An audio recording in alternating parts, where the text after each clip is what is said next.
മന്ത്രി കൂടി നമ്മുടെ ഒപ്പമുണ്ട്. എങ്ങനെയാണ് ഇത്തവണത്തെ ക്രമീകരണങ്ങളൊക്കെ?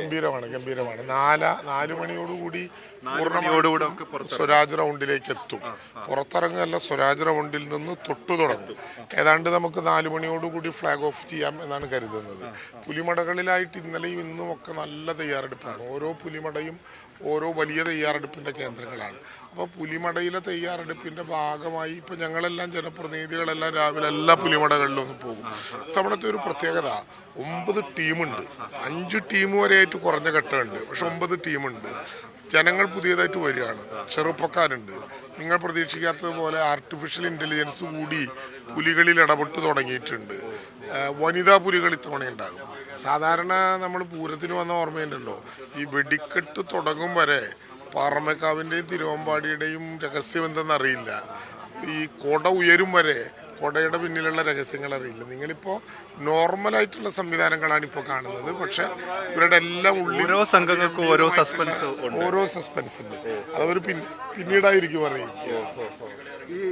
ഇത്തവണ ഈ 9 സംഘങ്ങളുണ്ടെന്ന് പറഞ്ഞു. അപ്പോൾ എന്താണ് ഇതിന്റെ ഒരു വ്യത്യസ്തത? എന്താണ്? അല്ല, എണ്ണം കൂടുന്നു, സംഘങ്ങളുടെ എണ്ണം കൂടുന്നു. 5-ൽ നിന്ന് കഴിഞ്ഞ് നമ്മൾ 7-ലേക്ക് വന്നു, 7-ൽ നിന്ന് 9-ലേക്ക് വന്നു. വലിയ നമ്പർ നേരത്തെ ഉണ്ടായിരുന്നു. അതിൽ നിന്ന് പുറകോട്ട് പോയതാണ്. പക്ഷെ അതിനെ തിരിച്ചു പിടിക്കാനുള്ള തൃശ്ശൂരിൻ്റെ വലിയ യജ്ഞം ഏതാണ്ട് വിജയത്തിലേക്ക് പോവുകയാണ്. രാത്രി എത്ര കളഞ്ഞാലും എത്ര വൈകിയാലും ഇവർ ഈ ചായ കൂട്ടുകളുമായി നമ്മുടെ ഒപ്പം ഉണ്ടാകും. തൃശ്ശൂരിൻ്റെ ഓണം യഥാർത്ഥത്തിൽ അവസാനിക്കുന്നത് നിന്നാണ്. ആ ഓണാവസാനം ലോകത്തെ തന്നെ വിസ്മയിക്കുന്ന പുലികളുടെ ഇടപെടലാണ്. പുലിവാലി യാത്ര എന്ന് കേട്ടിട്ടില്ലല്ലോ, അത് ഇന്നലെ ഉണ്ടായി. അങ്ങനെ വ്യത്യസ്തങ്ങളായിട്ടുള്ള അനുഭവങ്ങളിലൂടെയുള്ള യാത്രയാണ്. ഈ സാധാരണ രീതിയിൽ ഇത് അത്ര ജനകീയമായ ഒരു കലാരൂപം ആയിരുന്നില്ല, തൃശ്ശൂരിൽ മാത്രം നിന്നിരുന്നതാണ്.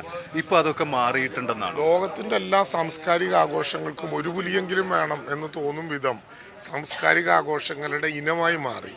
നമ്മുടെ സദ്യയിലെ ഭക്ഷണക്കൂട്ട് പോലെ ലോകത്തിൻ്റെ സാംസ്കാരിക ഭക്ഷണക്കൂട്ടിൽ പുലികൾ അടയാളപ്പെടുത്തി. അത് തൃശ്ശൂരിൻ്റെ അടയാളപ്പെടുത്തലാണ്. പുലിക്കളിയും കുമ്മാട്ടിയും ആർക്കും വിട്ടുകൊടുക്കാത്ത തൃശ്ശൂരിൻ്റെ സമുചലമായിട്ടുള്ള പാരമ്പര്യമാണ്.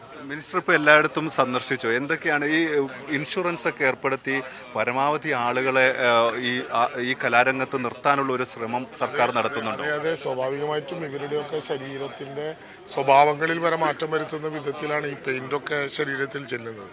ഇൻഷുറൻസ് ഉൾപ്പെടെ എല്ലാ വിധത്തിലുള്ള സംവിധാനങ്ങളും ഒരുക്കി കോർപ്പറേഷനും ഗവൺമെൻറ്റും എല്ലാം കൂടി പൂരത്തെ പുലിക്കളി ഏറ്റെടുക്കുകയാണ്. വളരെ അഭിമാനവും.